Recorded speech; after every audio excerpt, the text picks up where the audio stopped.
Hey, and welcome to this video, video 12, on how to use the no contact, limited contact strategy if you're working with someone, living with someone, have kids with someone. In other words, if you're in a situation where it's not possible to not see them, how do you handle that? How do you interact with them in a way that allows you to employ this strategy without having to find a new place to work or a new place to live? Well, it's really a lot easier than you think. Here's what you do.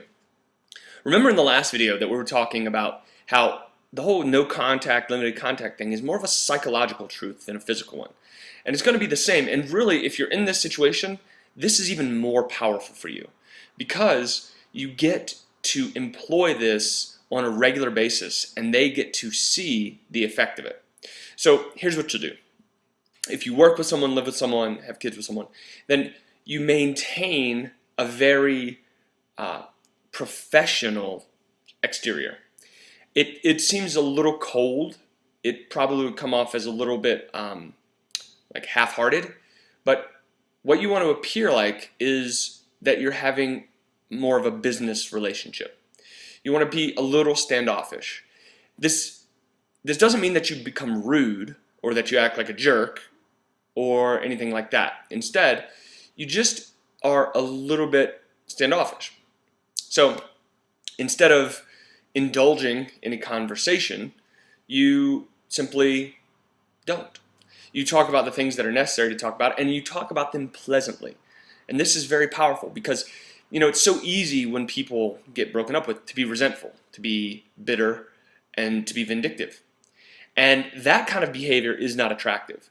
But if you can be pleasant and standoffish at the same time, it's a powerful combination. So it might go like this.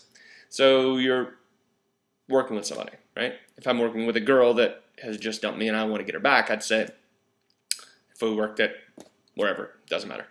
I might say, hey, I need that such and such by Thursday for the whatever.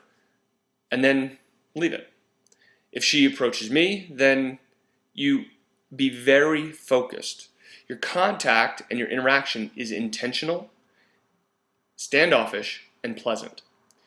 If you can employ this, if you're willing to do it, because you can do it, if you're willing to do it, what you'll find is that they become increasingly curious because you're not being angry, you're not being vindictive, you're being standoffish.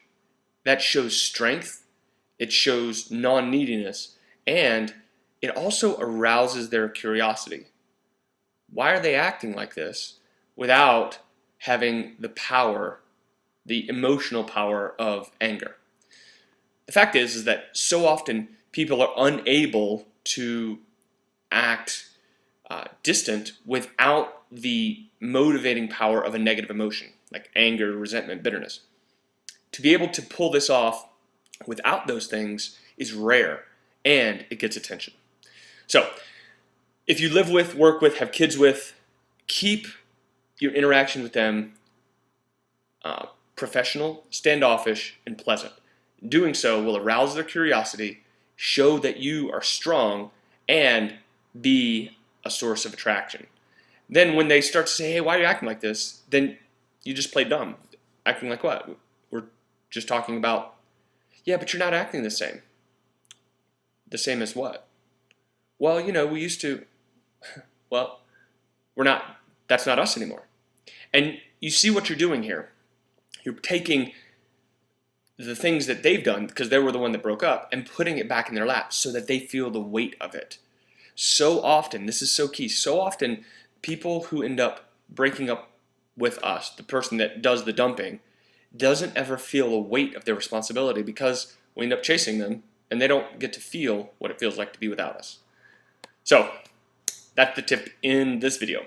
Now, in the next video, we're going to talk about the art of reattraction. So I'll see you there.